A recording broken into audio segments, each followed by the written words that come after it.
বাংলার ঐতিহ্য আর সংস্কৃতির এক অপূর্ব মিলনক্ষেত্র কিশোরগঞ্জ। এই জেলার নামকরণ নিয়ে রয়েছে নানা কিংবদন্তি। অনেকে বলেন এক সময়ের এক জমিদার তার প্রিয় পুত্র কিশোরের নামে এই অঞ্চলের নামকরণ করেছিলেন কিশোরগঞ্জ।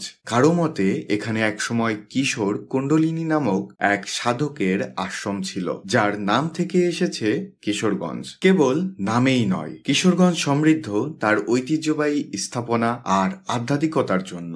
শোলাকিয়া ঈদগাহ মাঠ, যা শুধু বাংলাদেশে নয়, সমগ্র দক্ষিণ এশিয়ার অন্যতম বৃহৎ ঈদগাহ। লক্ষ লক্ষ মুসল্লি এখানে একসাথে ঈদের নামাজ আদায় করে, আর সেখান থেকেই ছড়িয়ে পড়ে ভ্রাতৃত্ব আর ঐক্যের বার্তা। এরপর রয়েছে ইশাখার জঙ্গলবাড়ি কেল্লা, ইতিহাসের পাতায় যার গুরুত্ব অপরিসীম। ইশাখা বাংলার এক বিখ্যাত সেনাপতি। এই দুর্গে অবস্থান নিয়ে লিখেছিলেন